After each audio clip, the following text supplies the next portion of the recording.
ମୁଁ ଓମ୍ ପ୍ରକାଶ ପାତ୍ର ଆପଣଙ୍କୁ ସ୍ୱାଗତ କରୁଛି ମୋ YouTube channel M R study ଏକାଡେମୀକୁ।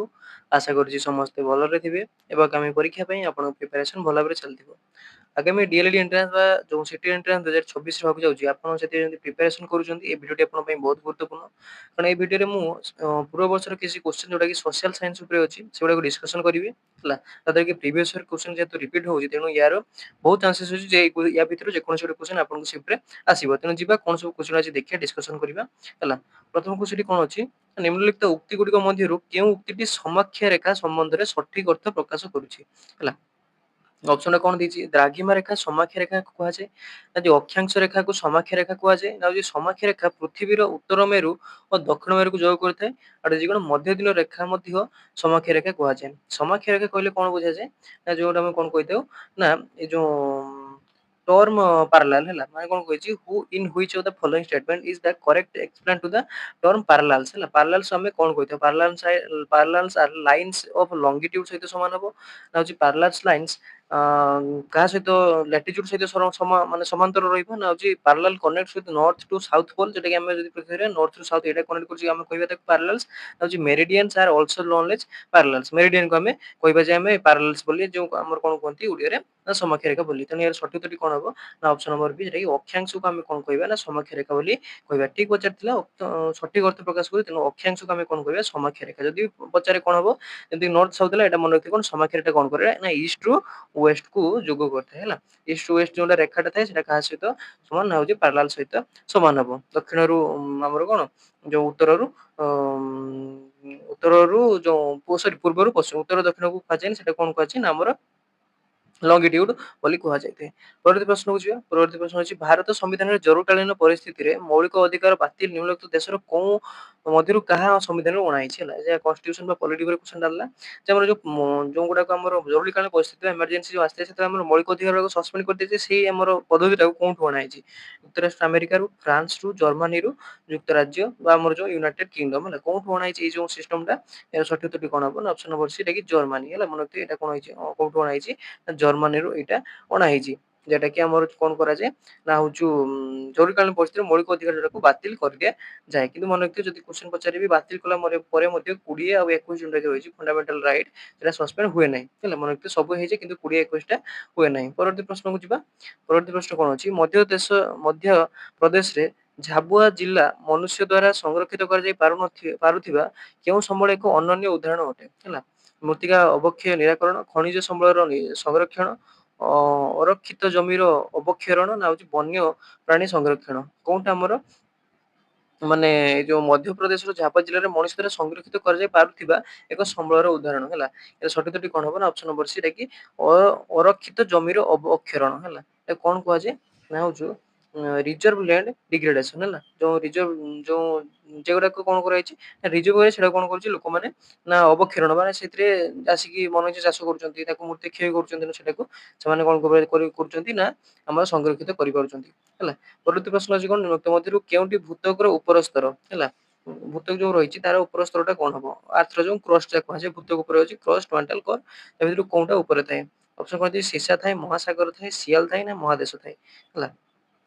which of the following option refers to the composition of the upper layer of the earth crust? crust ଉପରେ କୋଉଟା ଥାଏ? ସଠିକ ଉତ୍ତର କଣ ହବ? ନା ସିଆଲ ହେଲା। ମନେ ରଖିଥିବେ କ୍ରଷ୍ଟ ଉପର ସ୍ତରରେ କଣ ମିଳିଥାଏ? ନା ସିଆଲ ମିଳିଥାଏ। ପରବର୍ତ୍ତୀ ପ୍ରଶ୍ନକୁ ଯିବା। ପୃଥିବୀର କେଉଁ ବିନ୍ଦୁରେ ଦୁଇଟି ମଧ୍ୟ ଦିନ ରେଖା ମଧ୍ୟରେ ଦୂରତା ସର୍ବାଧିକ ଅଟେ? କୋଉ ରେଖା ଦିଟା ମାନେ କୋଉଠି ଯୋଉ ମଧ୍ୟ ଦିନ ରେଖା ବା ଆମେ କଣ କହିଥାଉ, ତାକୁ ମେରିଡିଆନ କହିଥାଉ, ତାର ଏଟା ମ୍ୟାକ୍ସିମମ୍ ଦେଖାଯାଏ ହେଲା। ଅପସନ କଣ ଦେଇଛି? ମେରୁ ଠାରେ ଦେଖାଯାଏ, କର୍କଟ କ୍ରାନ୍ତି ଦେଖାଯାଏ, ବିଶ୍ୱ ରେଖା ଭିତରେ ଦେଖାଯାଏ, ନା ଉତ୍ତର ମେରୁ ଉପରେ ଦେଖାଯାଏ। ଦିଟା ଯୋଉ ରେଖା ଭିତରେ ସବୁଠୁ ଅଧିକ ଦୂରତା କୋଉଠି ଦେଖାଯାଏ? ସଠିକଟି କଣ ହବ? ନା ଅପସନ ନମ୍ବର ସି, ବିଶ୍ୱ ରେଖା ହେଲା।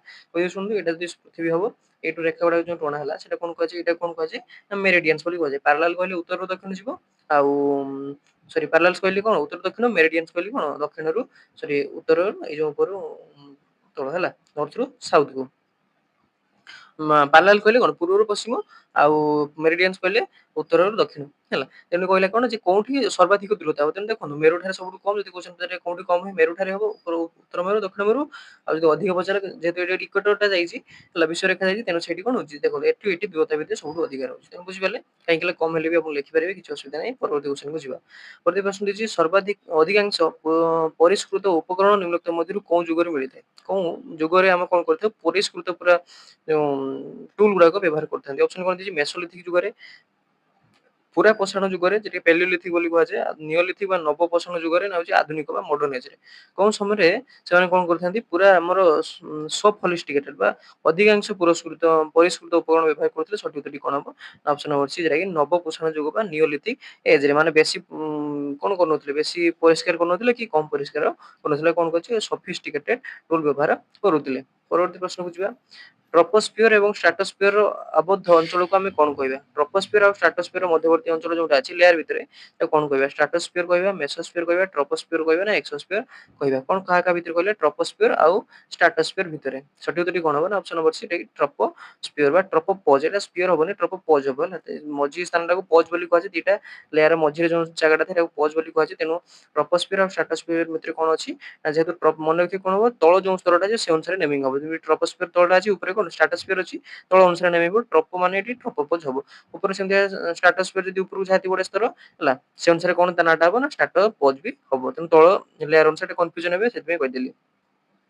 ପରବର୍ତ୍ତୀ ପ୍ରଶ୍ନ ଅଛି ଭାରତ ସମ୍ବିଧାନ ଅନୁସାରେ ଲୋକସଭାର କେତେ ଅଧିକତମ ସଦସ୍ୟ ସଂଘ ରାଜ୍ୟ କ୍ଷେତ୍ରକୁ ପ୍ରତିନିଧିତ୍ୱ କରିଥାନ୍ତି ହେଲା?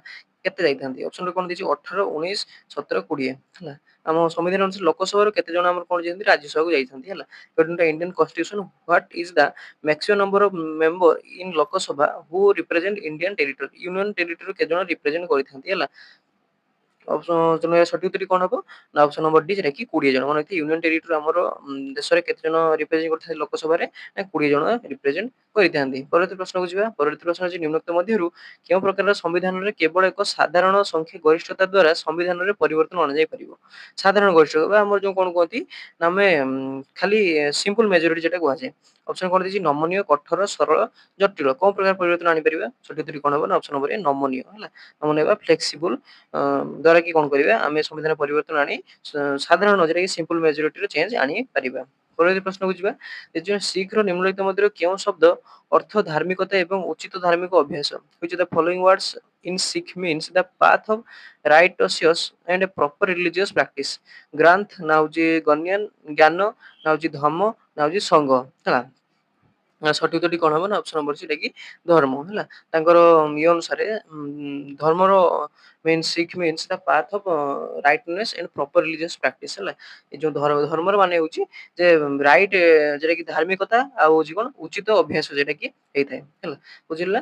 ତେଣୁ ଟୋଟାଲ ଏତିକି ଥିଲା ଆମର କ୍ୱେଶ୍ଚନଟା। ତେଣୁ ଆଶା କରୁଛି ଆପଣଙ୍କ ଭିଡ଼ିଓଟି ଭଲ ଲାଗିଥିବ। ଯଦି ଭିଡ଼ିଓଟି ଭଲ ଲାଗିଲେ ଭିଡ଼ିଓ ଗୋଟେ ଲାଇକ୍ କରିଦେବେ ଆଉ ଚ୍ୟାନେଲଟିକୁ ସବସ୍କ୍ରାଇବ କରିଦେବେ। ଏଇଭଳି ଭାବରେ ମୁଁ ଡେଲି କିଛି କିଛି କ୍ୱେଶ୍ଚନ ମୁଁ ସବୁ ସବଜେକ୍ଟରୁ ପ୍ରାକ୍ଟିସ କରୁଛି। ତେଣୁ ଯଦି ଆପଣଙ୍କୁ ଡେଲି ଏମିତି ଭିଡ଼ିଓ ଦରକାର ଅଛି ଚ୍ୟାନେଲଟିକୁ ସବସ୍କ୍ରାଇବ କରି ପାଖରେ ଯୋଉ ବେଲ୍ ନୋଟିଫିକେସନ ତାକୁ ଅଲରେ ସେଟ୍ କରିଦେବେ। ତେଣୁ ଆଜି ପାଇଁ ରହୁଛି। ଗୋଟେ ଭିଡ଼ିଓରେ ଦେଖା ହବ ସେଥିପାଇଁ ରହୁଛି। ଧନ୍ୟବାଦ।